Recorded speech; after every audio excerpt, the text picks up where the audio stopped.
안녕하세요. 아내와는 사별했는데 이런 저도 돌싱남에 해당하는지 궁금하네요. 35 나이에 아내가 먼저 세상을 떠나고 방황을 많이 했습니다만 이젠 처제가 아내 역할을 대신 해주고 있어서 신혼 때처럼 살고 있네요. 저는 현재 경기도 북부권에 거주 중입니다. 원래는 서울에서 쭉 살아왔는데 여태껏 모은 돈에 대출까지 끌어다가 카페를 하나 차려냈죠. 원래는 TV에도 가끔씩 나오시던 셰프님 밑에서 요리를 하던 사람이었는데 독립하고 나와서 제 가게를 차린 겁니다. 아내는 그때 셰프님 밑에서 같이 일하던 보조 중 한 명이었어요. 신혼집 구할 돈으로 가게를 차리고 저희는 월세를 살기로 했죠. 둘이 평생 모은 돈을 털어서 대출까지 받아 가게를 차렸어요. 처음에는 후회도 많이 했습니다.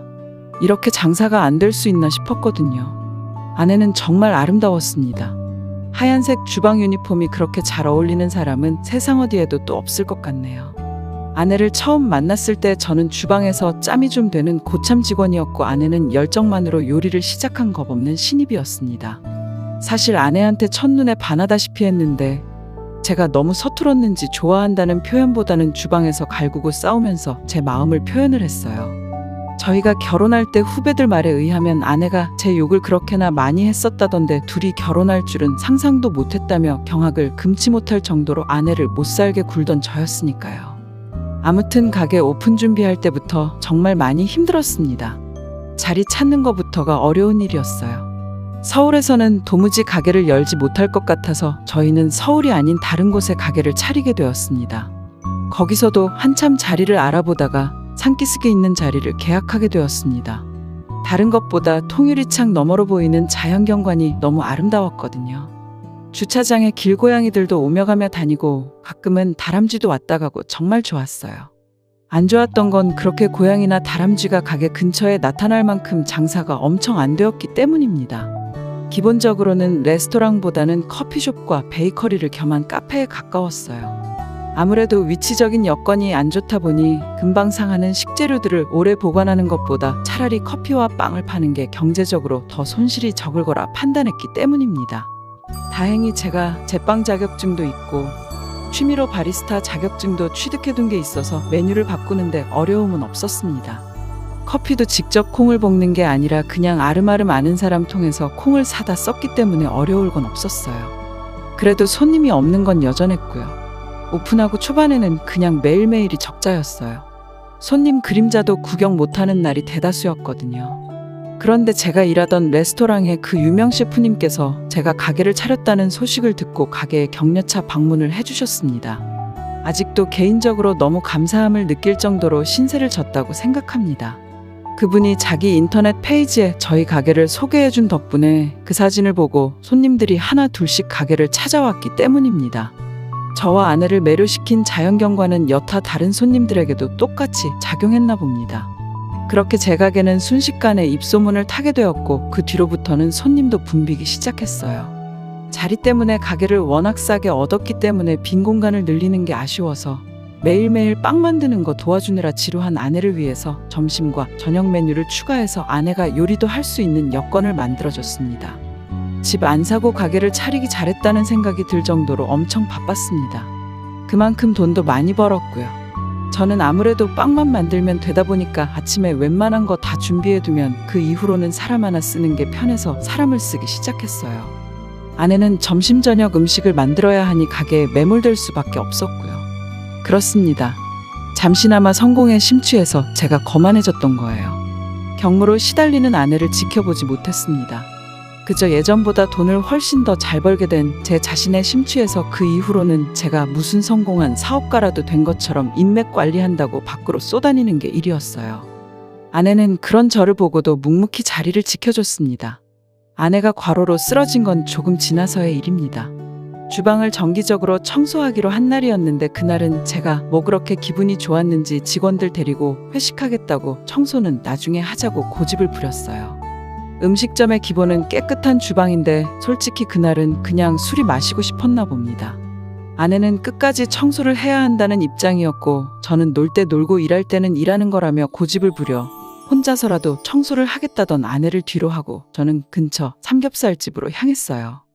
한참 노래방에서 밤새 술 마시고 놀며 회식을 즐기고 있는데 직원 중에 한 명이 사모님한테 전화가 왔다고 말해줬어요. 늦게 온다고 잔소리나 하려나 보다 하고 저는 안 받는다 전화를 무시하고 신나게 놀았고요. 새벽 한참 때가 돼서 얼큰한 몸을 이끌고 집에 돌아왔는데 청소 끝내고 돌아와 있어야 할 아내가 집에 없더라고요. 제가 고집 부린 걸로 삐져서 친정에라도 갔는가 보다 하고 올라오는 술 기운을 이기지 못해 저는 그냥 잠에 들었습니다. 아내가 잘못된 걸 알게 된 건 그 다음날 술이 덜 깬 상태로 다급한 직원의 전화를 받고 나서였어요. 평소에도 혼자서 주방 일에 시달리던 아내가 과로로 쓰러진 겁니다. 과로로 인한 급성 뇌경색이었고 이미 아내를 발견했을 때는 손쓸 방도가 없었어요. 그렇게 아내를 떠나보냈습니다. 그때가 돼서 반성을 해봐야 이미 늦은 뒤였어요. 저 때문에 아내가 그렇게 되었다는 생각에 가게도 내팽개쳐두고 혼자서 방황을 많이 했습니다. 아내를 떠나보내는 그날의 친정에서 장인장모님이며 처제까지 와서는 제 멱살을 쥐고 흔드는데 아무 말도 하지 못하고 눈물밖에 보일 수가 없었습니다. 그렇게 반년 정도를 가게 문도 열지 않고 방황을 했습니다. 아내를 잃은 슬픔과 그 책임이 저에게 있다는 사실에 정말 힘겨웠어요. 하지만 이렇게 사는 내 모습을 본다면 아내가 과연 좋아할까 하는 생각이 들었습니다. 그리고 아내와 제가 함께 이룬 꿈이었던 저희 가게를 끝까지 지켜내는 게 제가 해야 할 일이라는 생각이 들었습니다. 그리고 다시 가게를 열었어요. 반년이라는 공백은 굉장히 길었습니다. 오랫동안 호흡을 맞춰온 직원들은 이미 새로운 일터를 찾아 저를 떠난 뒤였고 저 혼자서 가게를 꾸려나가야 했습니다. 어려운 건 없었어요. 자리를 비웠던 시간만큼 손님도 떨어졌고 저는 제가 늘 하던 대로 아침에 일찍 가게에 나가 빵을 굽고 점심과 저녁에는 아내가 짜놓은 메뉴대로 음식을 하면 되었거든요. 저도 요리를 하던 사람이기 때문에 아내만큼은 아니지만 어느 정도의 맛을 낼 수는 있었습니다. 다시 가게를 열었다는 소식에 감사하게도 그동안 자주 와주던 단골 손님들은 시간을 내서 가게를 찾아와 주었습니다. 아내의 소식을 들었다며 건네는 심심한 위로도 듣고 가끔씩은 자주 오겠다며 저를 응원해줬어요. 그렇게 소소하게 장사를 하며 가게를 이어나가고 있던 어느 날 아내가 있을 때는 가게의 시그니처 메뉴라고 해도 무방한 봉골레 파스타가 제가 음식을 하기 시작한 이후로는 판매량이 급감했다는 걸 깨닫게 되었어요. 얼굴을 트고 지내는 단골 손님들한테 혹시 저의 봉골레 파스타가 아내의 것과 다른 게 있냐는 질문을 했는데 그들에게서 하나같이 여전히 맛있지만 평소에 즐겨 먹던 그 맛이 아니라서 생각보다 손이 가지 않는다는 말을 들었습니다. 아내와 메뉴를 만들며 레시피를 같이 짰는데 뭐가 그렇게 다른가 하는 생각이 들어서 그 자리에서 제가 시식을 해봤습니다. 그런데 역시나 아내와 같이 메뉴를 구상할 때 하던 대로 똑같이 음식을 했는데 아내가 해주던 그 맛이 아니었던 거예요. 아내와 같이 구상한 메뉴이기도 하고 그동안 가게에서도 잘 팔리던 메뉴였기 때문에 맛이 달라졌다고 한들 메뉴에서 빼고 싶지는 않았습니다. 여전히 단골이주의 장사를 하게 되었지만 그 맛을 내지 못하는 상황의 주문은 거의 없는 거나 마찬가지였어요. 어느 날 평소와 같이 새벽 일찍 출근해 혼자 분주하게 주방을 오가며 빵을 만들고 있던 어느 날이었습니다. 오픈 시간이 아직도 한참 남았는데도 불구하고 밖에서 누군가 문을 두드리는 소리가 나서 나가봤어요. 깜짝 놀랐습니다. 아내가 살아 돌아온 줄 알았어요. 문 앞에 서 있던 건 아내가 아니라 아내의 여동생, 처제였습니다. 아내가 그렇게 된 것에 대해서 저희 책임이 분명했기 때문에 아내가 떠난 뒤로는 처가와는 연락을 끊고 지내고 있었습니다. 아내와 닮은 처제의 모습을 보고 놀라기도 했지만 아닌 꼭두새벽에 처제가 가게까지 찾아왔으니 저는 정말 놀라고 말았죠. 처제는 카운터 쪽 바에 걸터앉아 빵을 오븐에 집어넣고 있는 저를 빤히 쳐다보고만 있었습니다. 별다른 말은 하지 않고 아내가 있었다면 이리저리 분주하게 돌고 있었을 동선을 아쉬운 듯이 계속 바라보고 있었습니다. 빵의 준비가 다 끝나고 저는 처제에게 다시는 못 볼 줄 알았는데 여기까지 어쩐 일이냐고 물어봤어요. 처제는 시큰둥하게 가게를 다시 열었다는 소식을 듣고 찾아와 봤다고 하더라고요. 제가 어떻게 지내는지 확인도 할 겸사겸사요. 연락은 하지 않았지만 장인장모님도 걱정을 많이 했는데 이제 이겨내고 잘 지내는 것 같아서 보기 좋다는 말을 해주더라고요. 혼자서 계속 가게를 기웃거리던 처제에게 새벽부터 와서 빈속일 텐데 먹고 싶은 거 있으면 말하라고 했어요. 처제는 저에게 봉골레 파스타를 해달라고 하더라고요.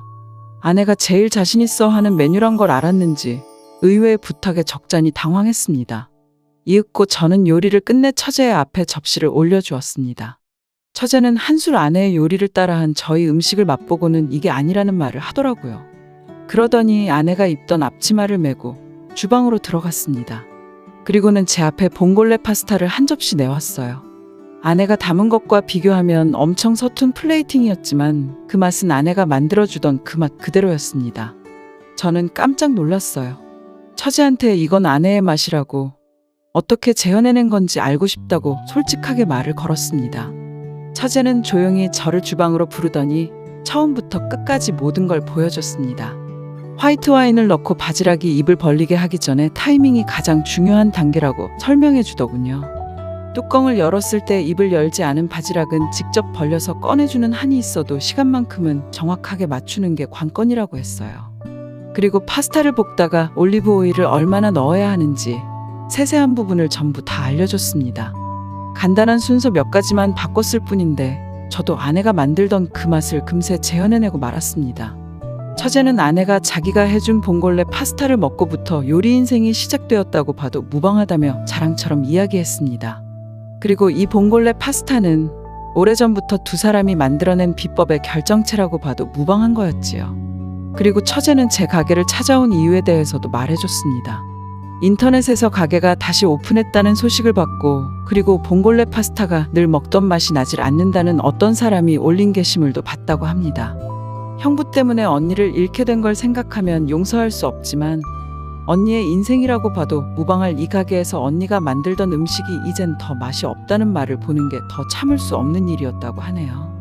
그래서 사실 다른 건 몰라도 레시피만큼은 알려줘야겠다는 생각에 찾아왔다는 겁니다. 하지만 처제도 마음이 많이 약해졌나 봐요. 아내의 맛을 찾았다고 기뻐하며 울고 있는 저를 보니 마음이 많이 안타까웠나 봅니다. 제가 아내를 털어내고 이겨낸 것처럼 자신은 물론 장인 장모님도 이제 더 이상 저에게 악감정이 없으니 언제라도 한번 처가에 찾아오라는 말을 했어요. 그날로 바로 처가에 찾아가 눈물 콧물 쏟으며 장인 장모님께도 용서를 받았습니다.